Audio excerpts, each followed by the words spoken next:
So, cold water system design.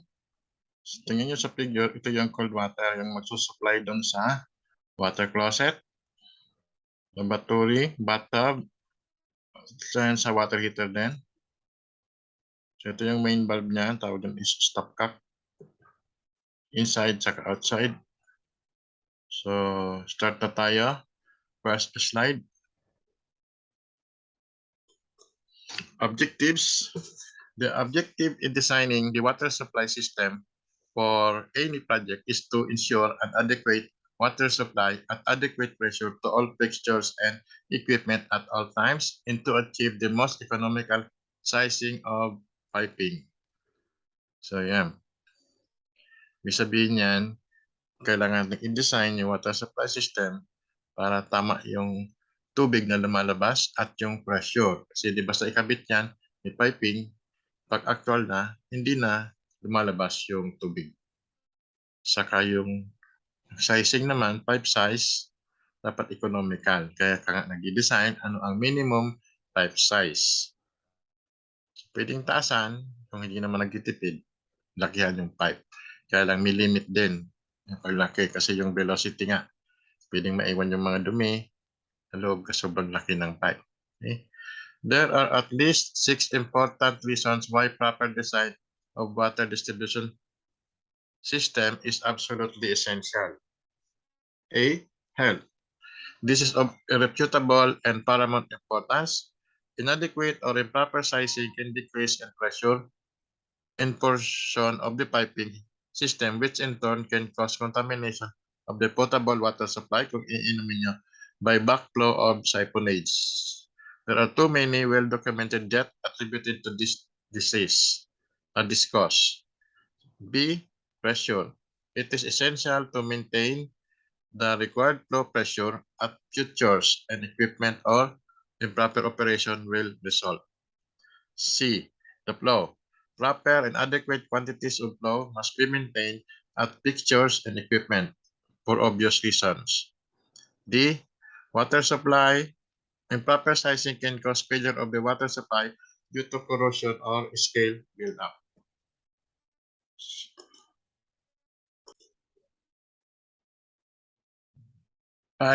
Letter E, pipe failure. Pipe failure can occur due to the relation of the rate of corrosion with excessive velocities. Letter F, velocities in excess of 10 feet per second will cause noise and increase the danger of hydraulic shock. Of all the complaints resulting from improperly designed water system, the two which occur most frequently and most vociferously are A. Lack of adequate pressure and B. The noise. Yung kadalasan kasi hindi nilalagyan ng pump. Sabihin gravity. Pero kahit gravity yan, pag malayo naman sa tangke yung outlet mo, is kailangan pa rin mag-pressure. Kasi yung friction loss, pressure drop. Noise may not be detrimental to the operation of a water distribution system, but it is very definitely a major nuisance. The lack of adequate pressure, however, can have very serious repercussions in the operation on the water system.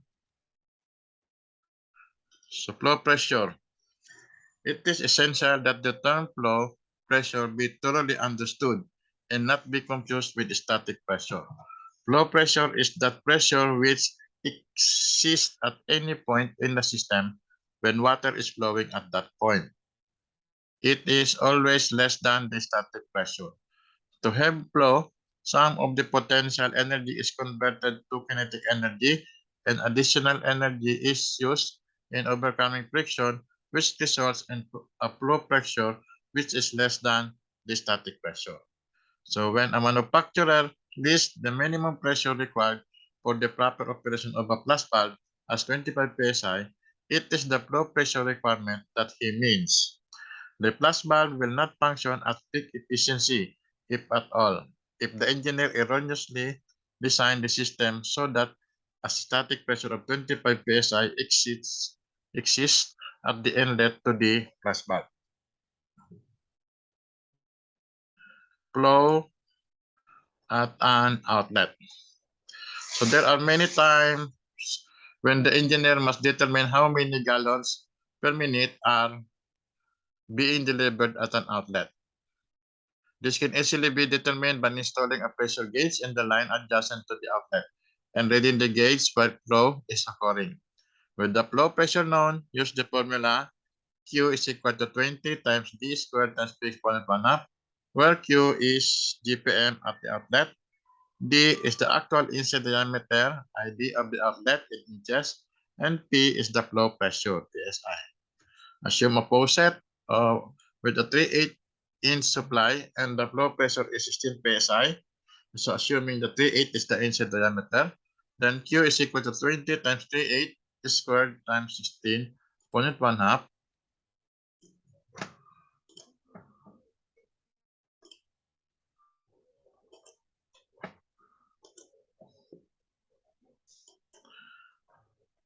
Exponent 1 half. Q is equal to 20 times 9 over 64 times 4 is 1.25 GPM. So this is the flow for a 1/4 and 3/8 supply at the same pressure would be 5 GPM and 1.25 GPM respectively if the diameter is inside diameter. Okay.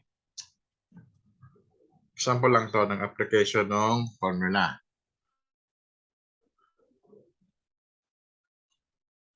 Kita nyo sa picture, so ayan yung flow niyan.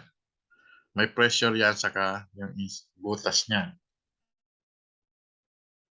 Next, material selection.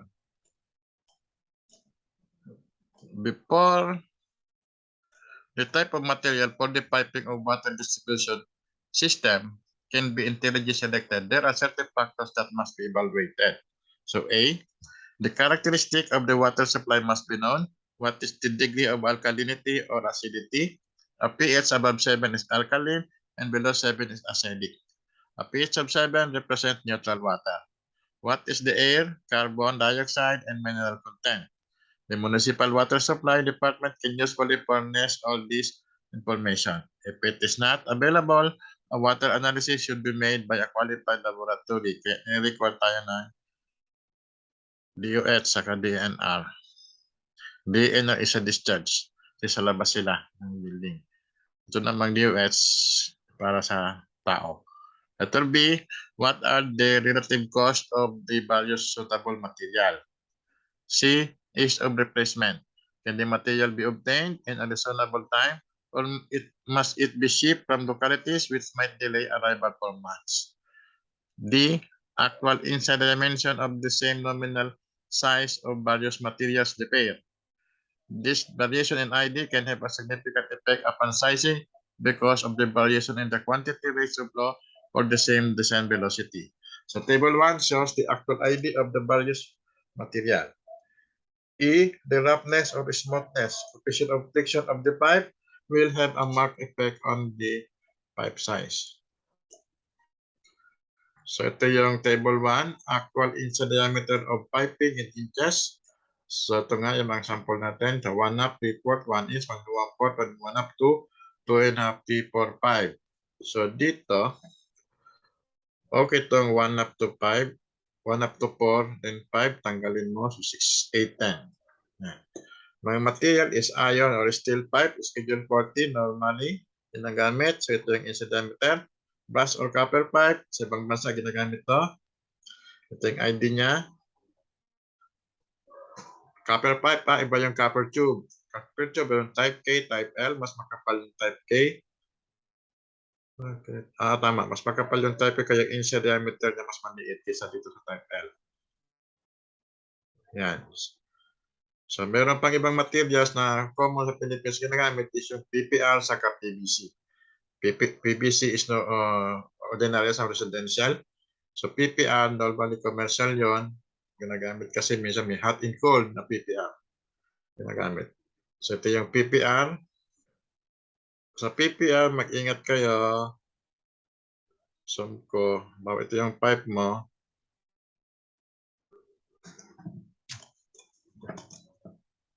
Yan. Sa PPR, ang 1/2, ang DA niya number is, nominal diameter is 20 mm.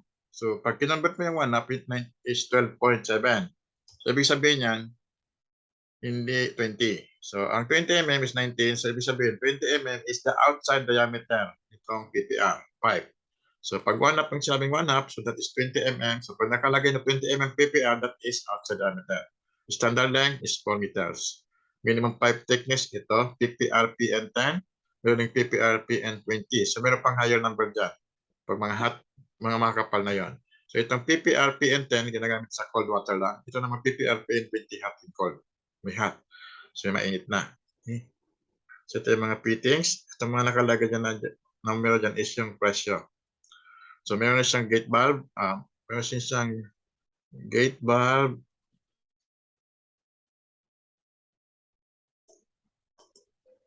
Ito yung mga fittings niya. Equality stop valve. So, yan.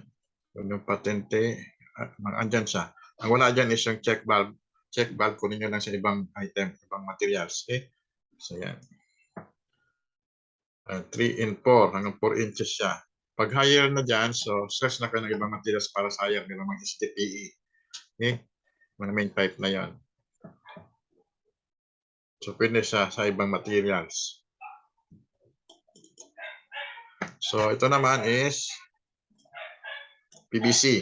So, yan. Same din. 20 mm is 1/2 inch. Outside to, ito nominal. Okay? 3 meters ang standard length niya. So, ito yung thickness ng PPR. Yan yung mga fittings. So, wala kang makita ng gate valve. So, use other table. Next, go to parallel circuit. Minsan, makaka-experience ka nito. There are many parallel pipe circuits in water distribution system of any job. Any arrangement of parallel pipe circuit is one in which flow from a single branch divides and flows in 2 or more branches which again join in a single pipe. So figure 2 illustrates a simple two-circuit system. The total flow entering point A, ito, is the same leaving at point A. So, note, B to B. Wait. So, ito. The same leaving point B with a portion flowing through branch 1 and the rest branch 2 through branch 2. Flow Q1 and Q2 must equal Q, and the total pressure drop from A to B is the same whenever branch is transversed. The rate of flow to each branch becomes such as to produce this equal pressure drop. The division of flow in each branch can then be expressed as so Q1, Q2,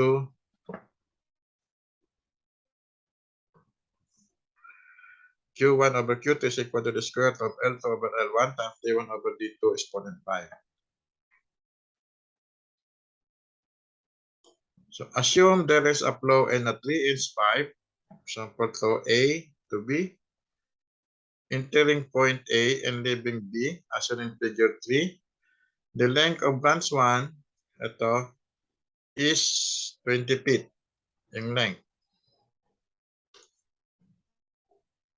Kasama na yung fittings, equivalent length. And branch 2 is 100 feet. Saan sa dumaan.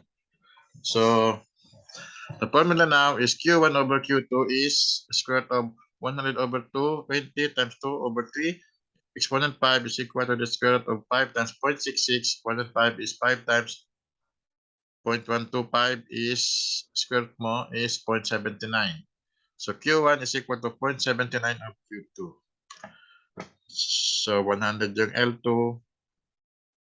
L2 yan, di ba? L2 over L1. Tapos D1 over D2. Yan, 2 over 3. Okay? Since Q1 plus Q2 is equal to 160 GPM, then 0.79 Q2 plus Q2 is equal to 160. So, di ko na linagay yung formula dito pero kayo maglalagay kayo ng formula o sa solution niya. Kasi yung papel nyo, dapat makita yung formula sa papel nyo. Okay? So 1.79 Q2 is equal to 160. Therefore, Q sub 2 is 89.4 dpm and Q sub 1 is 160 minus 89.4 or 70.6 dpm.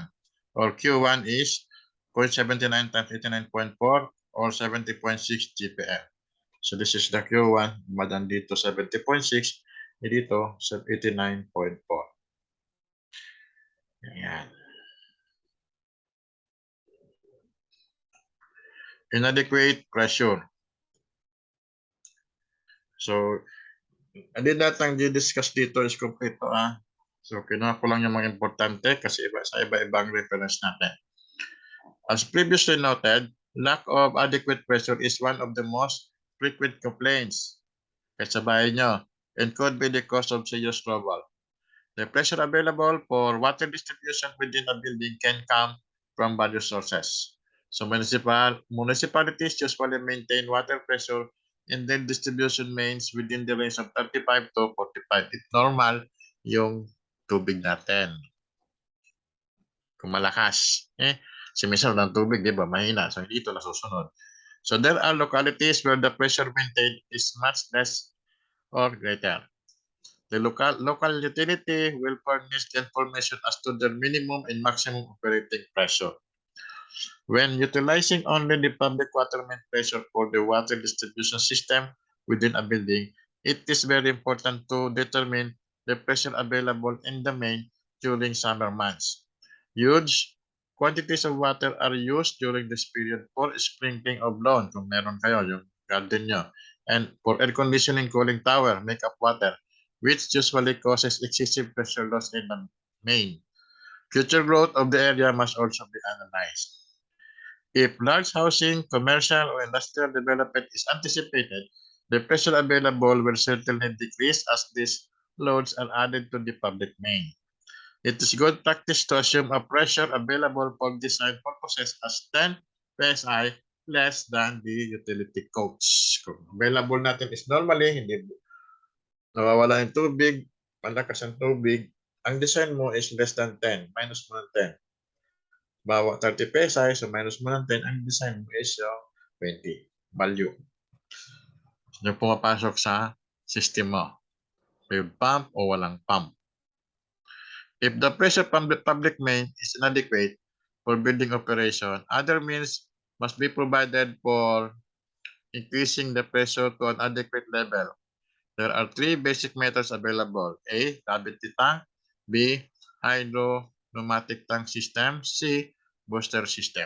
Okay, yung letter A, gravity tank, hindi ka basta maglalagay ng gravity sa roof, ng tank sa roof, tapos 3-story lang. Ibig sabihin nun, tapos wala kang pump, yung sa third floor mo, may ng tubig. Kasi hindi nakahalos pantay siya doon sa, kung sa roof deck siya, kunti lang diferensya. So, ang gravity tank or overhead tank, siguro mga 3-story ang height, tapos yung ground floor mo ang malakas. Tama yung design doon. Papasok siya sa tamang pressure. Yung second and third, hindi na. So, kailangan mo doon mag-pump. Hindi lahat ng gravity tank. Nakakatapat. Katapat ng tanke mo. Pero kung gravity tank mo na sa location, tapos yung faucet mo, yung toilet mo, andun sa mga 20 meters away from gravity tank. So, kung mo naka-elevate, pwede na. So, hindi pwede yon. Kasi meron kang, yung distance lang, ipapipe mo yon. So, magkakaroon ka ng pressure doon. Okay. Ito B, hydro-pneumatic tank system. So, ito yung may pressure tank. Pag mga high-rise na to. More than mga 20 PSI, 30 PSI ang pressure mo required. So, kailangan mo ng hydro-pneumatic tank kasi meron siyang available na pressure tank. C, booster pump system. So, ito na yung lalagay ka ng pump doon sa galing sa main, magpa-pump ka. So, kasi bawal ang direkta, kailangan mo ng suction tank. Pinaalaw pa rin yung direkta sa ibang lugar. Pero normally, yun ang solusyon para hindi maagawan ng tubig sa yung ibang building, ibang bahay. Maglalagay ka ng suction tank. Kasi para pag ginamit mo yung pump mo, hindi mahuhugot yung sa kabila. Now, each system has its own distinct and special advantages and disadvantages. All three should be evaluated in terms of capital expenditure, operating cost, maintenance cost, and space requirement, depending on which criteria are the most important. This will dictate which system is selected.